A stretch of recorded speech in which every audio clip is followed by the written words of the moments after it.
Bom dia. Bom dia. Nós vamos recordar algumas passagens do Evangelho. E a nossa primeira frase se encontra no Evangelho de Mateus. Diz assim: E o mancebo, ouvindo estas palavras, retirou-se triste, porque possuía muitas propriedades. Na segunda metade do século passado, nós tínhamos muitos médiuns espalhados pelo Brasil. O Chico era o mais conhecido, o mais importante, mas em Belo Horizonte morava João Nunes Maia. E o mentor desse médium se chamava Miramês. E o Miramês, mais conhecido pelos diversos livros psicografados, ele nos deixou realmente muitos ensinamentos. O seu livro mais conhecido se chama Francisco de Assis. Quem quiser conhecer alguma coisa de Francisco de Assis, leia esse livro. E o Miramês, ele nos conta que ele teve a oportunidade de se encontrar com Jesus, pois na época em que Jesus passou pelo nosso mundo, também ele morava naquela região. E ele queria realmente saber alguma coisa a respeito do mundo espiritual. E se sabia muito pouco. As pessoas que frequentavam a religião judaica tinham pouquíssimo conhecimento do que acontecia no mundo dos espíritos. Então ele se aproxima de Jesus e diz assim para Jesus: Mestre, o que fazer para conhecer a vida eterna? O que fazer para conseguir essa vida? E Jesus então lhe fez algumas indagações: se ele amava a Deus, se ele respeitava o próximo, se ele respeitava a mulher do próximo, se ele tinha roubado algumas vezes, se ele tinha matado. Ou seja, Jesus foi lhe fazendo aquelas perguntas que fazia parte do conhecimento da religião judaica. E ele foi respondendo, e realmente ele era um bom judeu. Mas Jesus, depois que terminou as suas perguntas, Jesus lhe faz um pedido. Jesus diz assim: se queres ser perfeito, você vende tudo o que você tem, e esse dinheiro arrecadado você dá aos pobres, e aí sim você terá um tesouro no céu. Depois disso, você me siga. Foi exatamente que nesse instante que aquele jovem, ouvindo essas palavras, ele se retirou com muita tristeza, porque ele possuía muitos bens. A sua família tinha lhe deixado muitos bens materiais, e ele ainda tinha um apego muito grande a esses bens materiais. Miramês nos conta que ele teve outras encarnações, outros aprendizados, mas que no ano de 1650 aproximadamente, ele vivia na Espanha, e ele era novamente uma pessoa muito rica. E, além dos bens materiais, ele fazia parte da corte do rei Felipe IV. Ele era um nobre, muito prestigiado, muito conhecido. E o rei se aproxima dele certo dia e lhe dá uma missão: que ele viesse ao Brasil, porque naquela época o Brasil, de uma certa maneira, era dividido entre Portugal e Espanha. Só que Portugal estava presente e a Espanha não. Então que ele viesse até o Brasil, ver o que estava acontecendo, ver o que os portugueses faziam aqui no Brasil. Ele seria um observador do rei espanhol.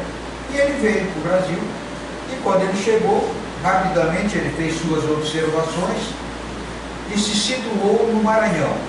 Ele foi para a região do Maranhão, e no Maranhão ele conheceu os índios. Ele ainda não tinha visto índio, na Espanha não tinha índio. E ele viu os índios no Maranhão, E ele se encantou com aqueles ímpios, se encantou com aquele povo. E de uma certa maneira ele deixou as suas observações de lado e passou a morar com aqueles ímpios. E ele percebeu que ele tinha muita coisa para ensinar para aqueles ímpios. Então, nessa vivência com esses ímpios, ele se sentiu realmente uma pessoa muito importante. E ele ficou na dúvida: e agora? Eu volto para a Espanha ou eu fico aqui com os índios? Eu gosto tanto aqui do Maranhão, mas eu também tenho saudades das minhas propriedades. Eu tenho saudades da minha vida ali na Espanha, na corte, no palácio do rei. E todas as vezes em que ele ficava nessa dúvida, ele disse que ele ouvia dentro de sua cabeça uma voz que lhe dizia assim: vende tudo o que tens, distribua esses bens entre os pobres, depois siga-me. Ele não teve dúvida, ele mandou emissários para a Espanha, vendeu tudo o que possuía, doou algumas coisas aos pobres, trouxe outras coisas para o Brasil e passou a viver realmente com os índios. Os índios lhe chamavam de Pai Branco, Filho do Sol, e ele realmente terminou a sua vida ali convivendo com aquelas pessoas. Mas o que nos chama a atenção é que esse espírito passou por uma prova realmente muito difícil na época de Jesus. E ele foi reprovado nessa prova. A oportunidade dele passar pela mesma prova demorou aproximadamente 1.600 anos. Ele demorou 1.600 anos para se desapegar totalmente dos bens materiais. Aí sim, ele novamente se defrontou com a mesma prova e dessa vez ele superou essas provas. E assim também acontece conosco. Nós também passamos por diversas provas. Algumas vezes nós superamos as provas, outras vezes não superamos, e quando não superamos, nem sempre essa prova vai se repetir numa próxima reencarnação. Às vezes demora um pouquinho mais. Mas, ainda no Evangelho de Mateus, nós encontramos uma frase que nos chama a atenção. E nessa frase, Jesus, ele dá o seguinte conselho: assim resplandeça a vossa luz diante dos homens. Resplandeça a vossa luz diante dos homens. Nós ficamos imaginando, né? Poxa, mas o que é que Jesus quis dizer com isso? Resplandeça a nossa luz. Ou que essa nossa luz se faça presente diante dos homens, encarnados ou desencarnados. Eu olho para vocês e não vejo ninguém com luz aqui. E vocês olham para mim e também não veem nenhuma luz. Mas nós precisamos lembrar alguma coisa que a doutrina espírita nos explica. Nós não somos só corpo material. Nós somos corpo material e corpo espiritual. De tal maneira que, se eu pudesse separar agora, eu colocaria aqui do meu lado meu corpo espiritual, exatamente igual ao corpo material, exatamente igual. Só que nesse corpo espiritual se encontra nosso perispírito e o nosso espírito. Quando vocês estão olhando para mim, eu tenho corpo material, perispírito e espírito. O mais importante realmente é o espírito. O nosso espírito, para interagir no mundo material, precisa do corpo físico. O nosso espírito, para interagir no mundo dos espíritos, precisa do perispírito. Mas esse nosso perispírito, que é o corpo que o espírito utiliza no mundo dos espíritos, ele tem muitas propriedades, diferente do nosso corpo material, que tem poucas propriedades. Mas eu vou relembrar assim rapidamente duas propriedades do nosso corpo espiritual, ou do nosso perispírito. Uma delas é a plasticidade. O nosso corpo espiritual ou o nosso perispírito, ele se modifica. É fácil para o espírito moldar mudanças no seu perispírito. Nos lembramos, por exemplo, que quando estamos aqui no mundo material, o nosso corpo material vai envelhecendo. Nós vamos ficando cada vez mais velhos. E quando nós chegamos, por exemplo, lá com os 90 anos, o nosso corpo material tem uma aparência bastante envelhecida. Isso também está acontecendo com o nosso corpo espiritual. Aqui do nosso lado, se nós colocássemos o nosso corpo espiritual, a aparência seria exatamente a mesma. Aí vem uma perguntinha que às vezes as pessoas nos fazem. Mas, quando morremos, como é que vai para o mundo espiritual? Nós vamos com a aparência que o nosso corpo espiritual possui, ou seja, a aparência que tínhamos quando nós morremos. 50 anos, 60, 80, 90. Olha lá, então no mundo espiritual é igual aqui o nosso mundo. Tem um monte de gente velha, gente nova, gente de todas as idades. Sabe que não é assim. O que acontece é que quando nós chegamos no mundo espiritual, essa propriedade de plasticidade, ela dá a possibilidade do nosso perispírito rejuvenescer. É claro que depende de algumas outras situações, mas a pessoa chega lá com 90 anos e acontece exatamente ao contrário, ela começa a rejuvenescer, passa para 80, 70, até ela chegar num patamar aproximadamente de 30 e poucos anos. Então ela fica mais nova. Essa é uma das propriedades do nosso perispírito. Existem outras, e eu gostaria de lembrar da luminosidade. Esse nosso perispírito, ele é luminoso. Ele pode ter muita luminosidade ou pode não ter luminosidade nenhuma. O que é que faz, o que torna esse nosso perispírito mais luminoso ou menos luminoso? Evolução moral. Quanto mais evoluído no campo moral, mais luminoso se torna o espírito. Quanto menos evoluído, menos luminoso. E aí nós temos dois extremos. O espírito de luz, aquele que tem muita luminosidade, o espírito das trevas, não tem nenhuma luminosidade. Algumas vezes o espírito de luz passa do nosso lado. É uma coisa assim muito rápida, mas nos sentimos muito bem. Aquilo traz uma alegria, uma situação momentânea que nos faz assim muito felizes. Algumas vezes acontece também de a nossa volta passar um espírito que não tem luminosidade nenhuma, o espírito das trevas. E isso nos causa um mal muito grande, um mal-estar terrível. Mas o que Jesus está falando é que a nossa luz precisa resplandecer perante os homens. É claro que ela só vai resplandecer se nós tivermos essa luz.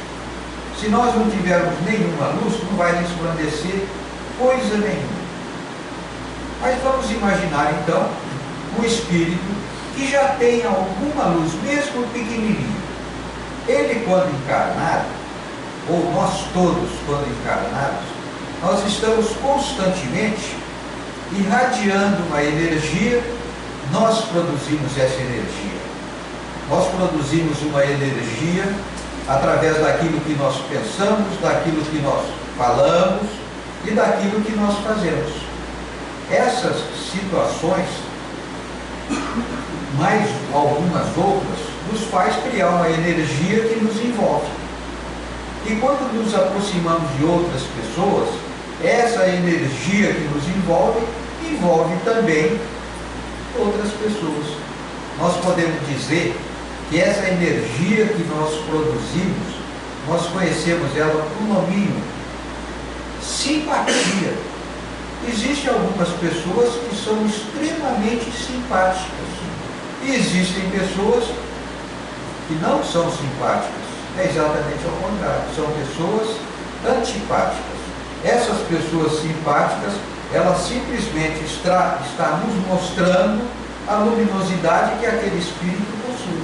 Então nos sentimos muito bem perto dessas pessoas. Exatamente ao contrário, quando nos aproximamos da pessoa e não nos sentimos bem. Essa energia, ela envolve as pessoas, envolve instituições, envolve países, envolve o nosso mundo. E vocês se lembram, tem pessoas que vocês se sentem bem ao lado dessas pessoas, não? Mas junto daquela pessoa se sente muito bem. E tem outras pessoas que é exatamente ao contrário. Não nos sentimos bem. Nos sentimos exatamente muito mal. Bem, o que é que nós precisamos fazer? Nós precisamos melhorar a nossa evolução. Nós precisamos adquirir luminosidade.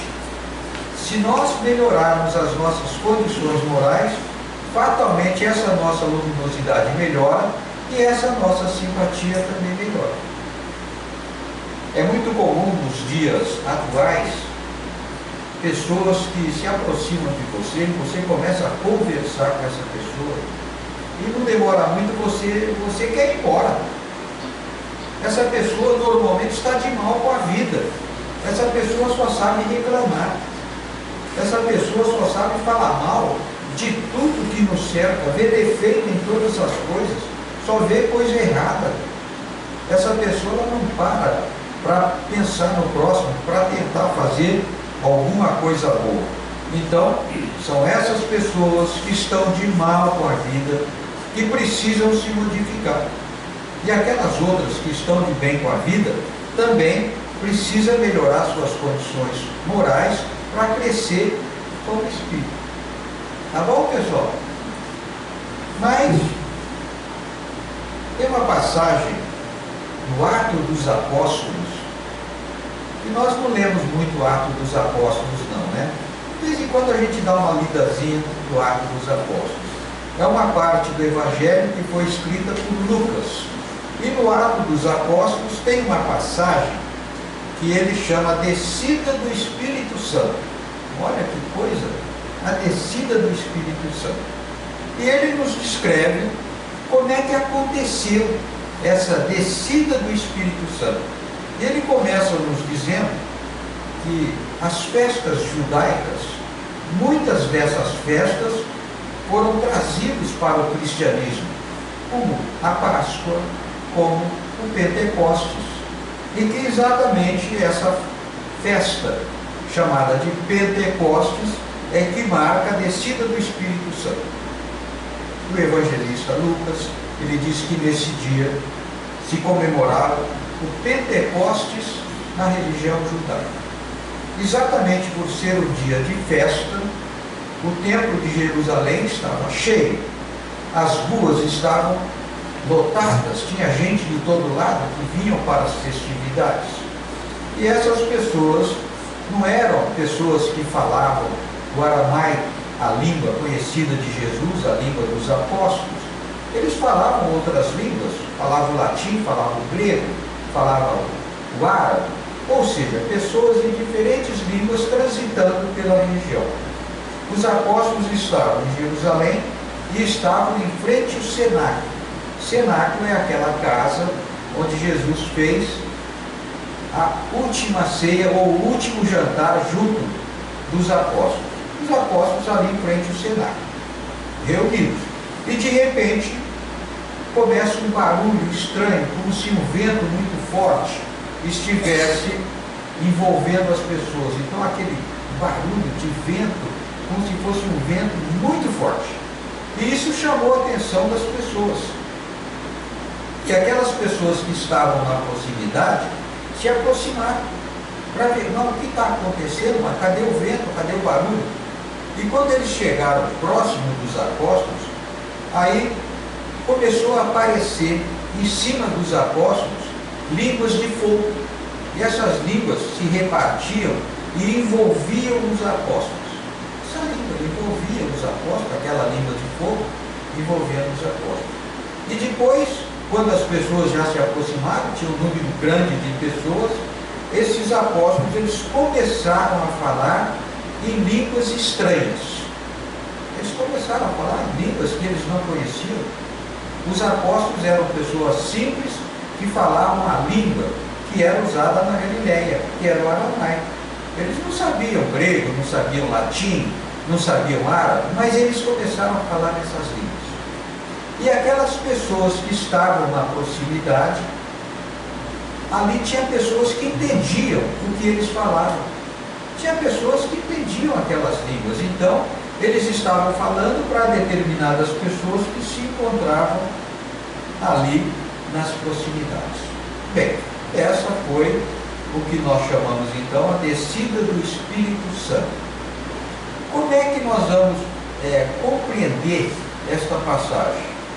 Primeiramente, precisamos nos lembrar que o Pentecostes é uma festa em que se comemora a entrega por Moisés das tábuas da lei recebida no Monte Sinai. E isso aconteceu 50 dias depois que aquele povo saiu do Egito. O Pentecostes cristão se comemora também 50 dias depois da Páscoa, a descida do Espírito Santo sobre os apóstolos. Essa é a comemoração dentro da religião cristã. Mas da onde veio esse vento, da onde veio esse som, da onde veio essas línguas de fogo? Olha, isso é uma coisa que se explica através da mediunidade de efeito físico. Precisa de um médium de efeito físico para que ocorram esses fenômenos. Mas espera aí, os apóstolos, todos eles eram médiuns excepcionais. Não tinha uma pessoa ali com mediunidade. Tinha várias pessoas com mediunidade, todos os apóstolos. Então é possível esse som, é possível o vento, é possível as línguas de fogo. Agora, você falar numa língua diferente, aí já é uma outra coisa. Aí você precisa de um médium de outro tipo de característica, não mais um médium de efeito físico, um médium de efeito intelectual. É possível? Perfeitamente impossível. Isso se chama mediunidade de xenoglosia. Mas é um tipo de mediunidade realmente muito difícil. Não é uma coisa simples, não. Eu, que conheci já muitos médios, eu só conheci 2 médios que falavam em línguas estrangeiras, o Chico e o Divão. Então não é uma coisa assim tão simples. Mas por que essa demonstração? Porque o mundo espiritual mostrou aos apóstolos que era possível falar em línguas estrangeiras, era possível falar em línguas as mais diferentes e as pessoas compreenderem. Nos lembramos que os apóstolos estavam se preparando para sair pelo mundo conhecido. Eles precisavam levar os ensinamentos de Jesus para outros povos. Mas esses povos falavam línguas diferentes. Como eles iriam para a Arábia se eles não falavam o árabe? Então essa foi uma demonstração de que eles não precisavam se preocupar com a língua dos povos para onde eles iam, que eles iriam falar e aqueles povos iriam entender perfeitamente o que eles ensinavam. Nos lembramos, por exemplo, que Jesus, quando fez o Sermão da Montanha, tinha alguns milhares de pessoas ali no Vale do Tábida ouvindo os ensinamentos de Jesus. E entre essas pessoas, pouquíssimas falavam a língua que Jesus falava, que era o aramaico. E todas compreendiam perfeitamente o que Jesus estava falando. Então Jesus envolvia a todos com a sua mediunidade e todos compreendiam. Com os apóstolos ia acontecer exatamente a mesma coisa. Aí eu vou contar uma historinha para vocês. Quando eu era mais jovem, não tão jovem assim, uns 40 anos, eu de vez em quando precisava viajar para ir até a sede da minha repartição. E eu tinha um amigo que morava na cidade próxima e ele também tinha que viajar. E nós íamos juntos. Para não ir cada um com o seu carro, nós íamos ou com o meu carro ou com o dele. E esse meu amigo fazia pouquíssimo tempo que ele tinha se casado. Fazia pouco tempo. Ele não tinha religião, ele casou já com 40 e poucos anos, e casou com uma moça muito religiosa, e a moça levou ele para a igreja, essas igrejas evangélicas. E lá nessa igreja ele conhecia um pouquinho de música, colocaram ele para tocar na banda da igreja, ou seja, ele estava entusiasmado, muito entusiasmado. E ele, quando nós viajávamos juntos, ele gostava de conversar sobre religião, ele gostava de falar da igreja que ele estava conhecendo, ele estava realmente muito entusiasmado. E certo dia, nós estávamos viajando, e ele falou assim para mim: olha, lá na minha igreja, nós recebemos orientação do Espírito Santo. Muito bom, orientação do Espírito Santo. Mas aí eu fiz algumas perguntinhas para ele, né? Mas quem é o Espírito Santo? O Espírito de Deus. Muito bem, o Espírito Santo é o Espírito de Deus. E como é que vem a orientação do Espírito Santo? Existem algumas pessoas especiais que recebem essa orientação e nos transmitem essa orientação. Perfeito. Até aí, nós conhecemos perfeitamente como é que isso acontece. Mas esse Espírito Santo, que tipo de orientação ele traz? Claro, ele traz ensinamentos de todos os tipos. Coisas assim, muito boas, ensinamentos extraordinários, algumas recomendações. Eu falei, que tipo de recomendação? Aí ele fala para as pessoas que elas têm que se melhorar, elas têm que se modificar. Algumas vezes o Espírito Santo fala sobre a nossa casa, algum reparo que precisa fazer, precisa consertar o telhado, precisa... Aí eu já comecei a me preocupar, né? Puxa vida, o Espírito de Deus falando que eles tinham que consertar o telhado da casa religiosa. Mas, e aí nós vamos conversando, ele todo entusiasmado, e eu, claro, respeitando o entusiasmo que ele possuía. Mas tinha uma perguntinha que eu tinha que fazer, não podia deixar de fora. Aí eu fiz a pergunta, eu falei, mas escuta aqui, essas informações, isso que o Espírito Santo traz para vocês, é sempre coisa boa? Aí ele parou um pouquinho e falou, não. Realmente tem umas mensagens que não são muito boas. Eu falei, e quando a mensagem não é boa, de quem que é a mensagem? Aí é de Satanás. Puxa vida, o Satanás se comunica lá na tua casa? Eu falei, de vez em quando. Infelizmente isso acontece, o Satanás se comunica, né? A imperfeição das pessoas. Eu falei, muito bem. E o que é que acontece com aquelas pessoas que recebem a comunicação do Satanás? Aí ele falou assim, essas pessoas não podem mais receber comunicação do Espírito Santo. Ela tem que ficar de quarentena, tem que ficar um período sem receber nenhuma comunicação. Vocês estão entendendo o que é que realmente acontece? Então, o que nós chamamos de mistificação é uma coisa muito, muito comum. Ocorre muito as pessoas falarem que estou recebendo o Espírito Santo e começa a falar em língua que ninguém entende. Olha, nem sempre isso é uma realidade, isso é uma mistificação. Mas encontramos também uma passagem no Evangelho de Mateus que diz assim: e todo aquele que tiver deixado sua casa, seus irmãos, seu pai, sua mãe, sua mulher, seus filhos, ou a terra, por amor em meu nome, receberá 100 vezes tanto e herdará a vida eterna. Essa frase levou muita gente a abandonar a família, abandonar tudo e se internar num convento, se internar num mosteiro, passar o resto de suas vidas fazendo orações. Mas isso aqui, na época de Jesus, isso aqui acontecia, as pessoas abandonavam tudo para seguir Jesus. Antes de Jesus, outros pregadores ou outros rabis passaram por aquela região. E como é que acontecia? Realmente essas pessoas deixavam sua casa, seus filhos, deixavam tudo para trás e seguia esse rabi, seguia esse pregador. Mas seguia esse pregador por 2 dias, 3 dias, às vezes 4. Ou seja, ele levava provisões para viver 2, 3 dias ouvindo esses ensinamentos e depois ele voltava para sua casa.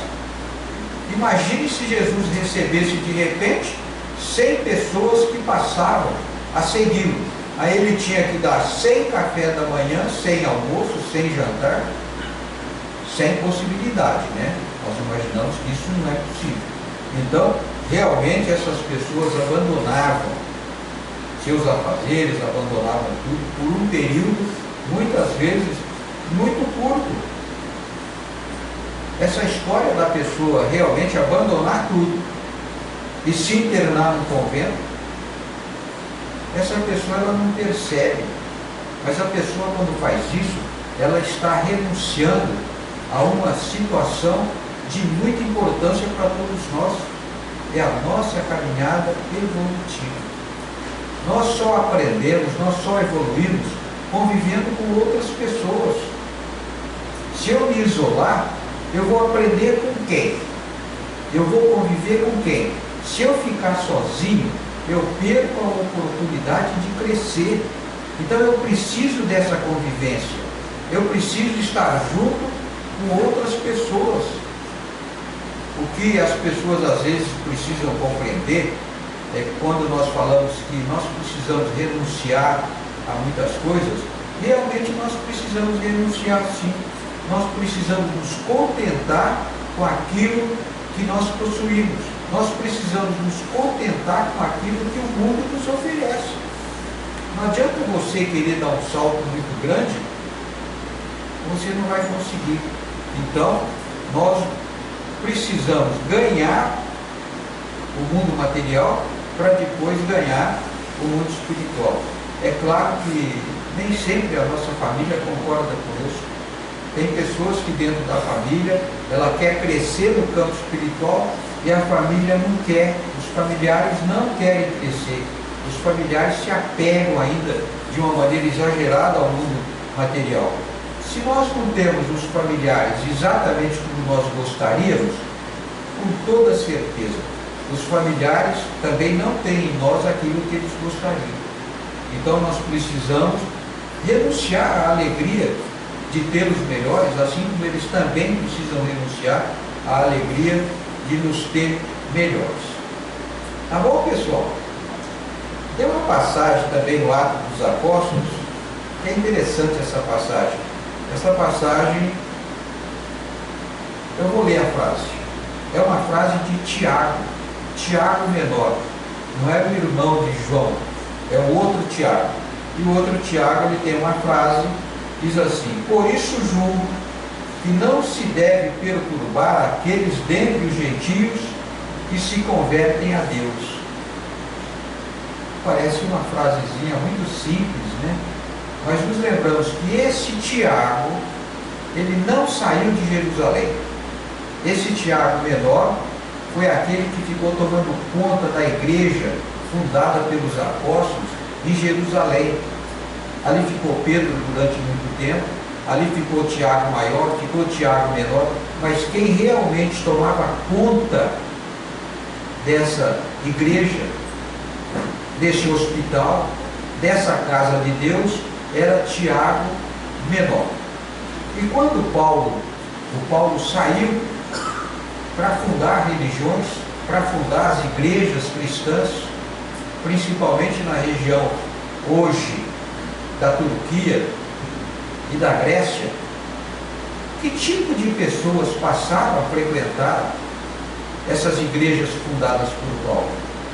Eram pessoas que já conheciam o judaísmo, eram pessoas que já haviam pertencido ao judaísmo, ou eram pessoas que não pertenciam a religião nenhuma, ou seja, eram judeus convertidos ao cristianismo, ou eram gentios convertidos ao cristianismo. E ali, essas pessoas conviviam dentro da igreja cristã. Mas nós ficamos imaginando como é que era essa convivência dentro da igreja cristã. Nós até imaginamos, puxa, devia ser muito bom conviver nessas igrejas. Não, não era. Aí é que está.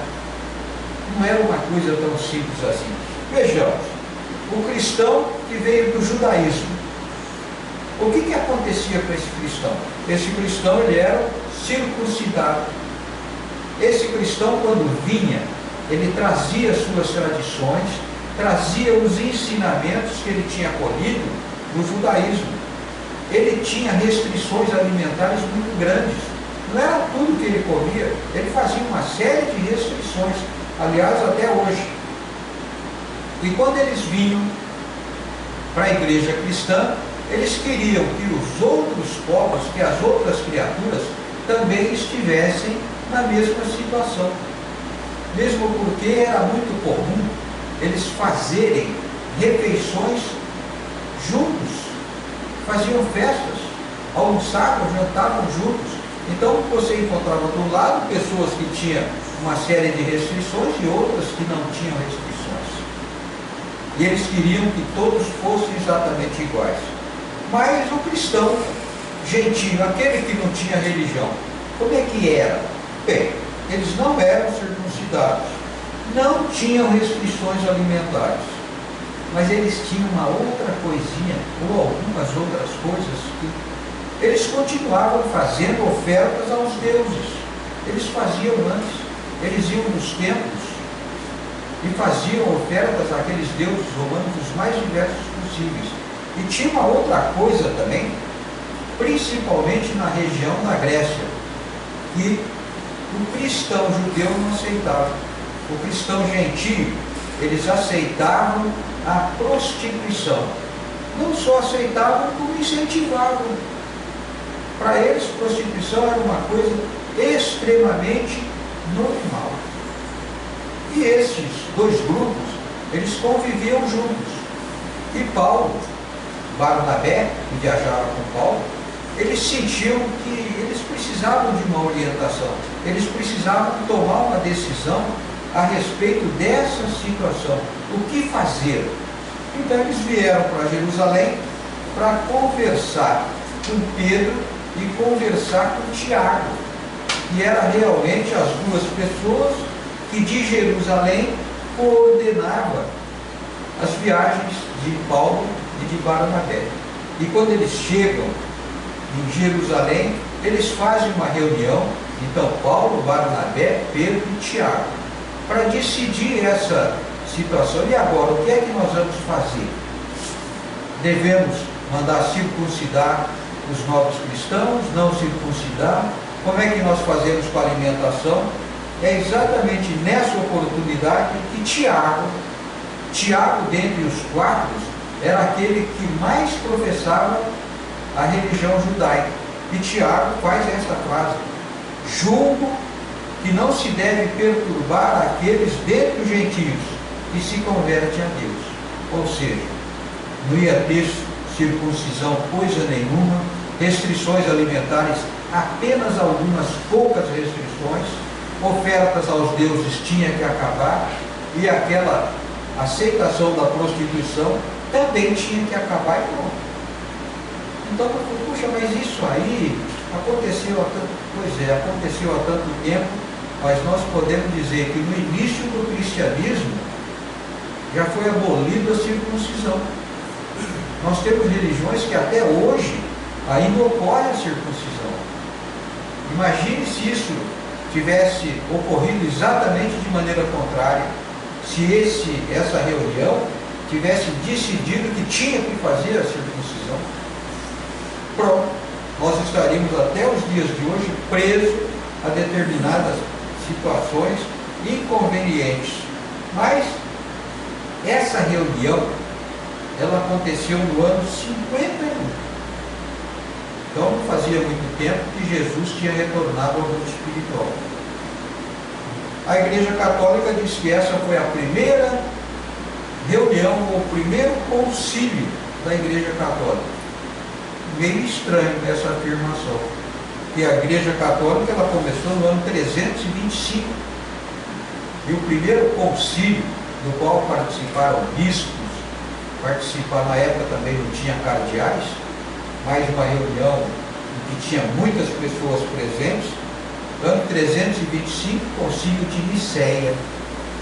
E essa reunião foi feita por uma convocação do imperador Constantino. Olha que coisa, né? Mas esse pessoal disse que foi o concílio de Jerusalém, uma pequena reunião onde participaram 4 pessoas. Tá bom, pessoal? Muito obrigado pela atenção, né?